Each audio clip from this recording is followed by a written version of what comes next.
Alright, so we're going to talk about using a rotary polisher, and today I'm using the DeWalt with the low linting 3M center lock wool pad. It's double-sided, as you can see. The machine it's not too heavy, it's pretty light for a larger rotary. Now, this is obviously a Ford Thunderbird, and we have some rather difficult clear coat. I believe this is PPG.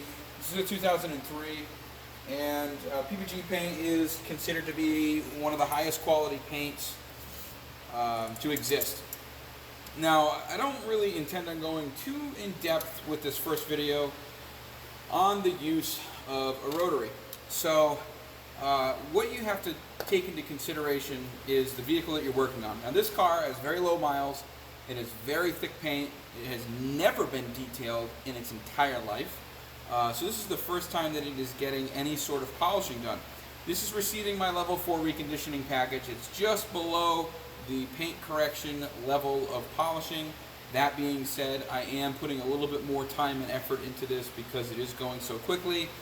I've only got about total polishing time about, what time is it now? It's 7:23.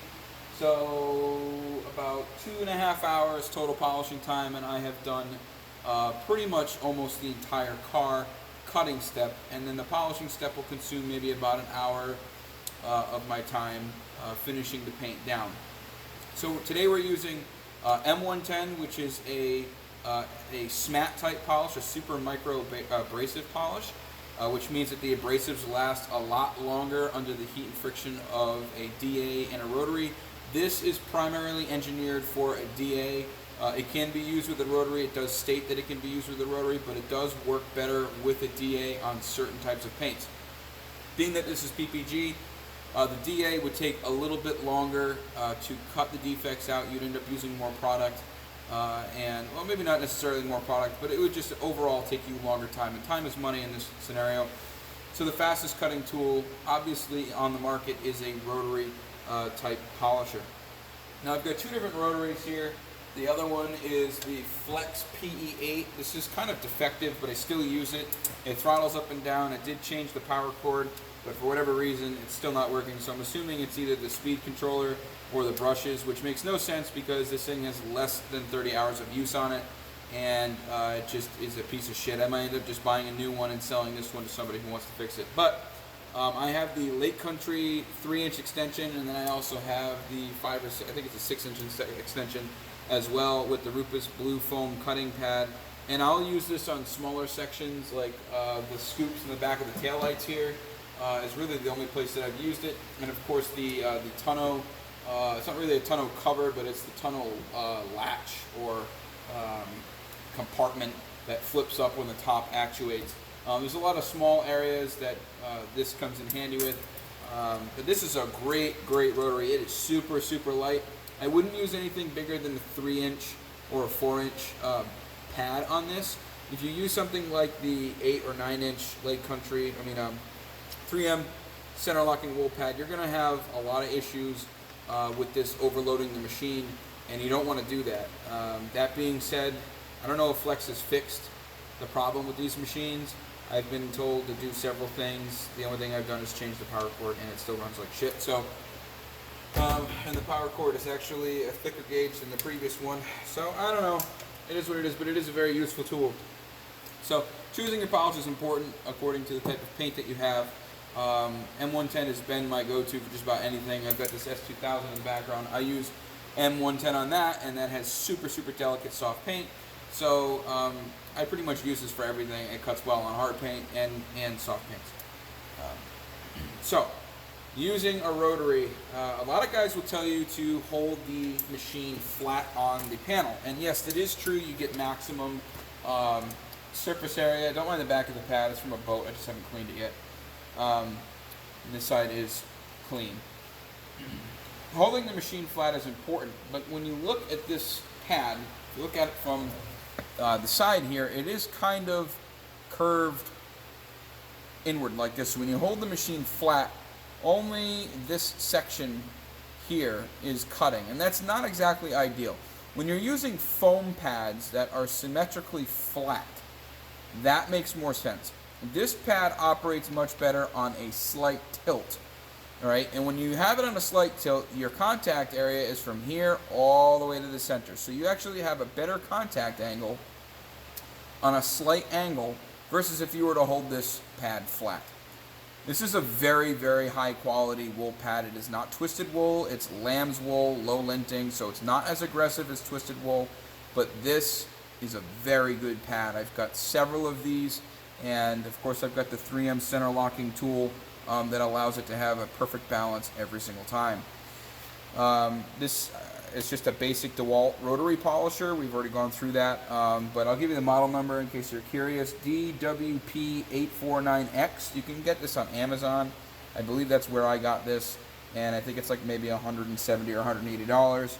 And I've used the living shit out of this. The only problem that I had with it was the speed controller was fucking up, and I couldn't get it to stay on a speed. It would just go back to 600 RPMs. I cracked it open and found out one of the connectors had got knocked loose. Reconnected it, and it's good to go. It's right as rain. The other problem that I had with it is the trigger, where the trigger is. Usually I hold the trigger with my my middle finger. And what ends up happening, sorry, not my middle finger. What ends up happening is my middle finger gets caught on the sharp edge of this plastic here. So I used to have electrical tape around it, but what I've been training myself to do is to just use my middle finger instead of my index finger, and it actually helps with my finger rubbing up against that sharp edge. Or you could just file it or sand it down, whatever you want to do. It doesn't bother me anymore. But this is a great, great tool. It goes all the way from 600 RPMs to right around 3,500 RPMs, which is insanely fast. So you never want to go that speed in any scenario unless you're grinding steel. And this probably could pass as a grinder, to be honest.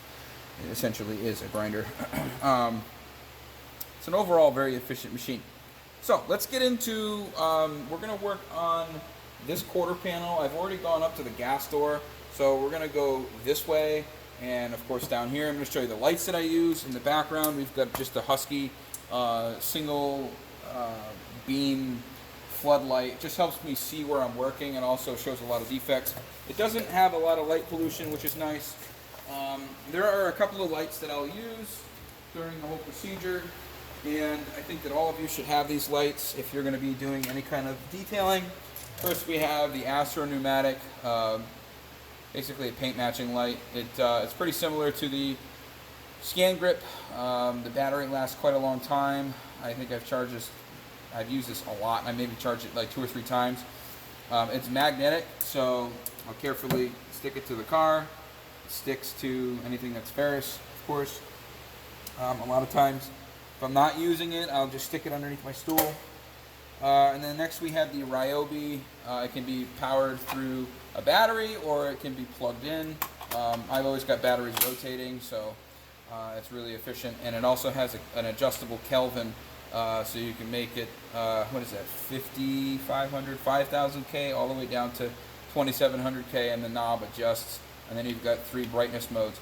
I usually use this for the bottoms of the doors, so I'll put it down you probably can't see it, but I'll put it down at the bottom here, and use this for correcting the bottom trays and the lower part of the panel. And then I'll either use my Scan Grip headlamp, which is a must, or I'll use the floodlight in the background, or I'll use my inspection light here to look and see what kind of work that I have done. Just a quick note, the low beam on this light causes most phone cameras to go crazy. I'll show you. You'll probably see a bunch of tiger striping, and I don't know why that is. It's just the frame rate of the light, I guess. The same thing happens to this light as well. So, I'm going to move the camera and show you guys how I do this. Alright, so I'm just going to run through this panel, this section here.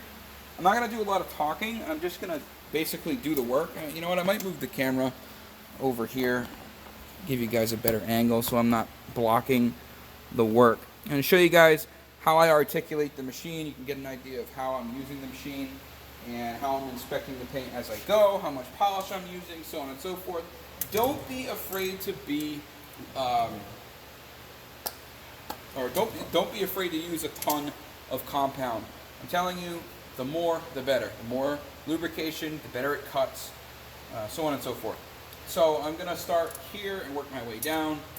This upper portion here, I tend to stay away from. Most of the time I mask the convertible top off, but there's a little bit of an angle here that keeps the pad from wrapping around and hitting the convertible top. So usually this top portion I'll do with a really small, like the Flex PE8, and I'll just run a thing of tape here to protect the canvas. If not, it's easy to pressure wash the compound out.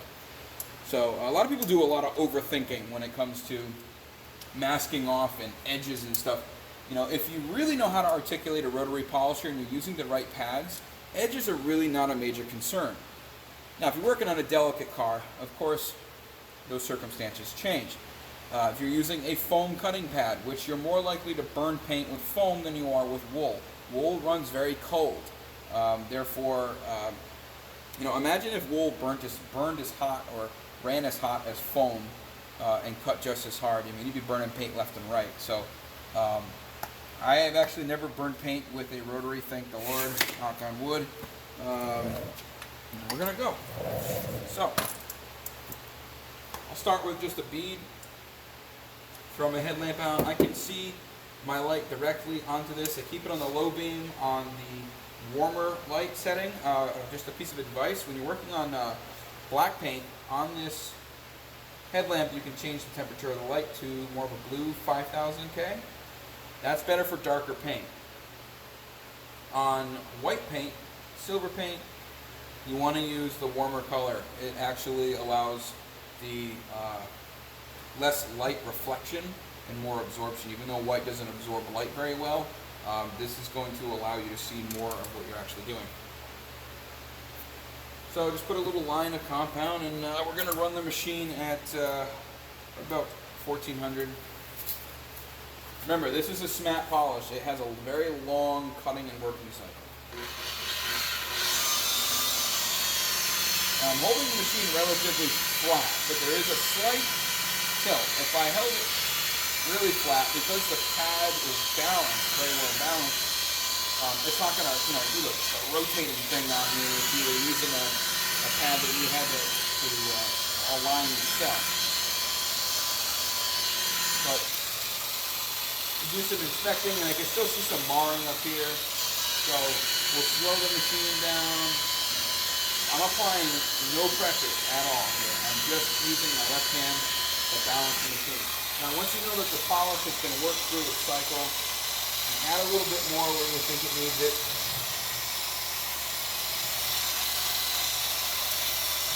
Right. Spread it out. I work in very small sections. It's very efficient to do it that way. That way you're focusing on a smaller area, and you're able to remove actually more defects effectively, and of course having a better finishing result. So just looking at this, it looks pretty much 99% corrected. The compound you can expect is going to fill some things. And, you know, it's going to hide some things from your eyes. There is some residue. I don't typically wipe the residue because this is not a paint correction. I'm doing a level 4 reconditioning, which is a cut with a rotary and a finish with the DA, and 9 times out of 10, it's actually quite a good result. But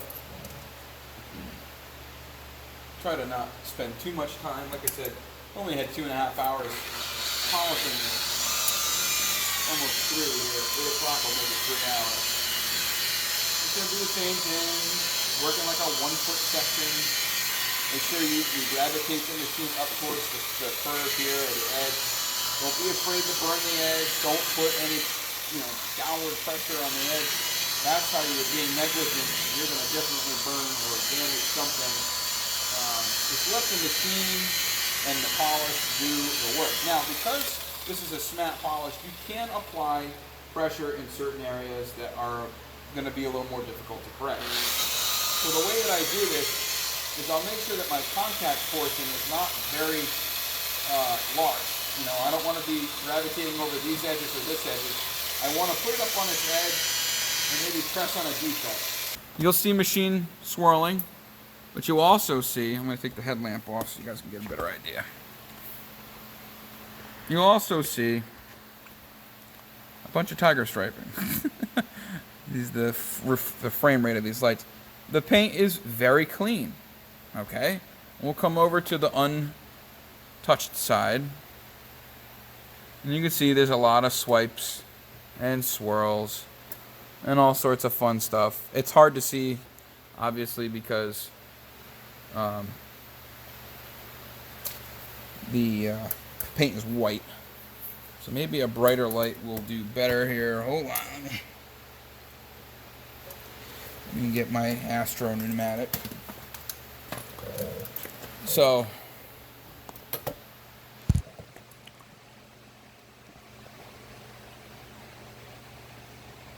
all right, now you can see just how defected the paint is. We're going to travel over here, and you're going to see that there's buffer trails. The paint is clean and clear. Okay? So now we got to go down here. All right? And I'm going to stick this light right there on my cabinet. I don't know if the lamp is picking up on that or not, but it doesn't really matter. We're also going to turn our Ryobi on. Yep, that seems to work. It's not fucking the camera up. And we're going to just keep going. I'll put 2 lines here.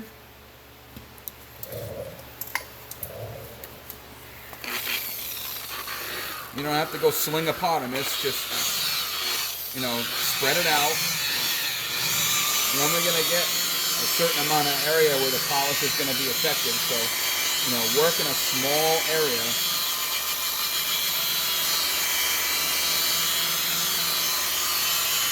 If you feel like the machine's going too fast, just knock it down in speed. Slow the machine down. Reduce the angle. Okay?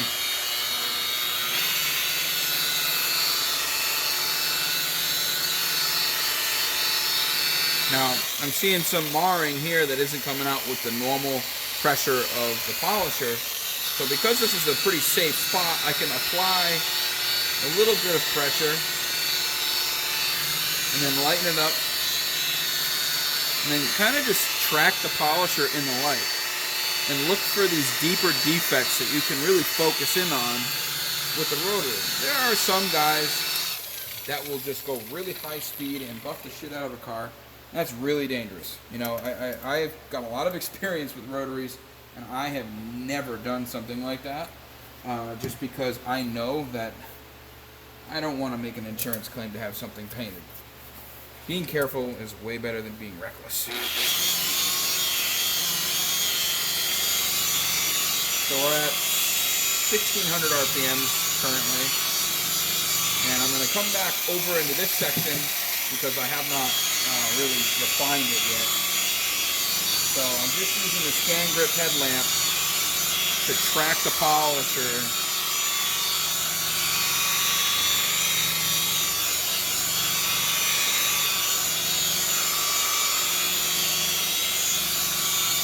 Ryobi's getting low on battery. So I'll shut it off when I'm here right now.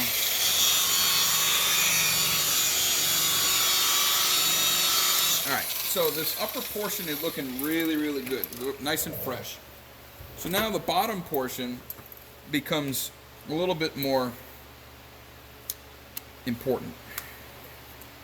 So I'm going to throw my Astro down there and I'm going to back this up.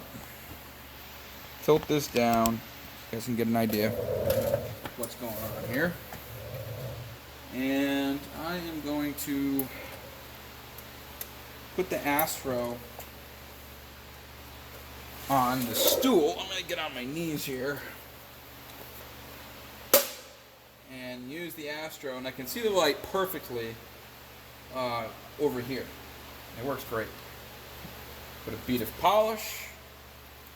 And I am taking my time. I would have been done with this panel 5 minutes ago, but I really want you guys to understand how I'm doing it.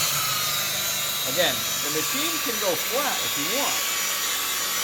It's going to fight you a little. But you're only getting a very limited contact.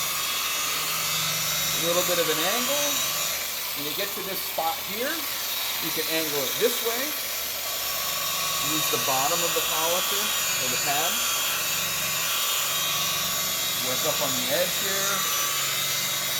Again, I'm not applying any pressure, hardly any. Light to medium in some spots. I've got some deeper defects here that would require some more polish.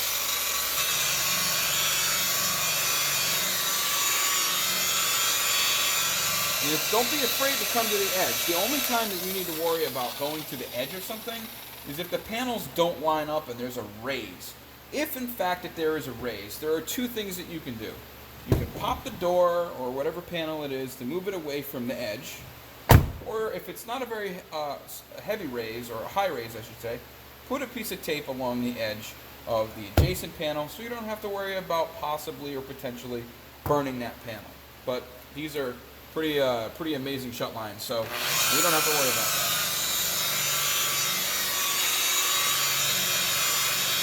And it's looking really fresh. That's looking real good. Alright, so all I gotta do is turn the stool a little bit to give myself a little bit better perspective. We've got a little bit of micro marring here and there, and some up there. So I'll track some of the polish up to kind of get this section here.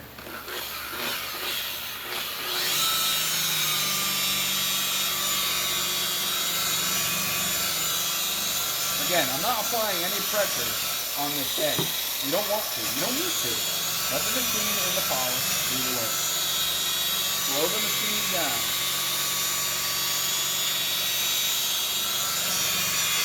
Okay. So, most people would think they were done by now because what you're seeing here looks great. But as you bring the light down, you can see that there are some micro marring bits down here. So how we would rectify that's really easy. We're going to switch machines. You don't have to. I don't have to. But if you have the luxury of having two different types of polishers, then this is what I recommend. Absolutely. So we'll put a smaller bead of polish, a little dot. And you don't really need the extension, but it's on here and I don't feel like taking it off. So.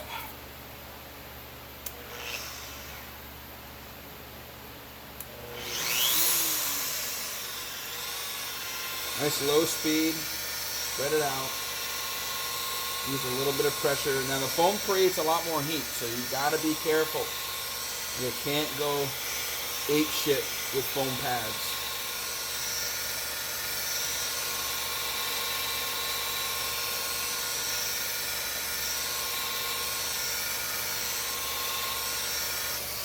And we also have this section here.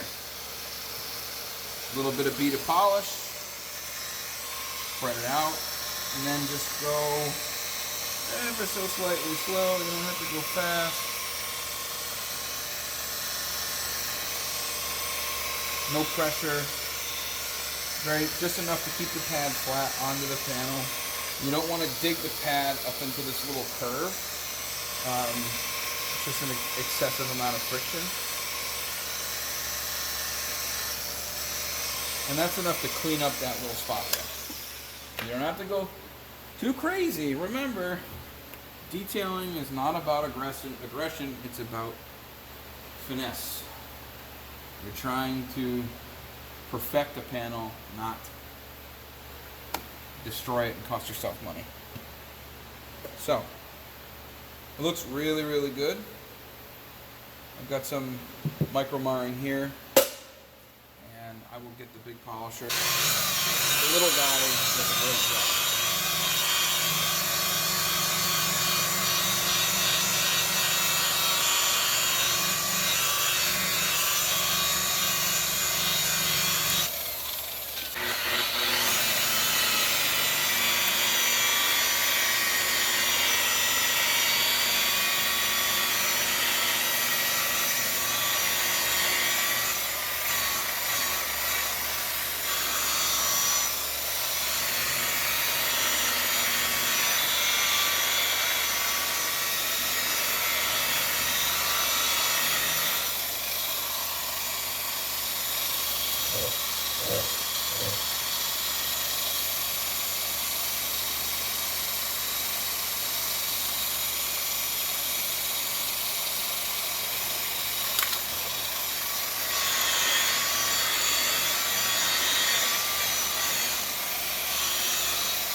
Now that looks really, really clean, really good.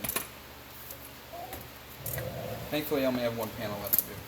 But, so it's really easy to articulate a rotary to work to your advantage in a lot of ways. One, obviously speeding up your correction times. Two, removing defects from harder clear coats much easier than if you were to be using a DA. Yes, it is most likely going to be the least safe method, but it is going to be the most effective and efficient. I don't want you guys to think that because you don't know how to use a rotary or you're scared to use one, that you shouldn't at least try to learn how to use one. They are an amazing tool. They've been around for a very, very long time, and I think that every tool in the detailing world has its place, and I want you guys to understand that without knowledge and learning, there is no evolution in this industry. So I appreciate you guys for taking the time to watch this. This is going to be one of hopefully a few videos on the rotary polisher. Maybe we'll do some wet sanding, mark removal, and maybe we'll do some work over here on the S2K. That thing's really messed up, so maybe I'll show some rotary work on softer paints. And I also have a 911 that's out getting the front end painted right now, so once that's back, I'll show you some other work with the rotary and some DAs, maybe some forced DA work, so on and so forth. But I'm trying to piece these videos together as I work. I'm very busy, so I don't always have time to stop and record, but because I chose to stay later than normal today, I figured I would take the time to show you guys how I use a rotary in most situations. Now, the only difference between this and a paint correction is I would be actively inspecting every square inch of the panel and removing as much as I could, and have my sanding block with a 3000 or 2000 grit sanding paper, picking out rids that normally wouldn't come out with a normal compounding step. So this is, again, like I said, it's a reconditioning job where I do a cutting and a polishing step, and sometimes I even do 3 steps to make sure that it's finished down properly, and then I do the interior. And it's not exactly the cheapest service, but it is right below paint correction, and I'd say obviously a higher quality than a single step polish. But I don't consider a 1-step to be paint correction. I consider it only to be a 1-step, and that's it. I call it a clarifying polish. But again, thank you for taking the time to watch. If there's any requests or anything like that, just let me know, guys. Have a great evening.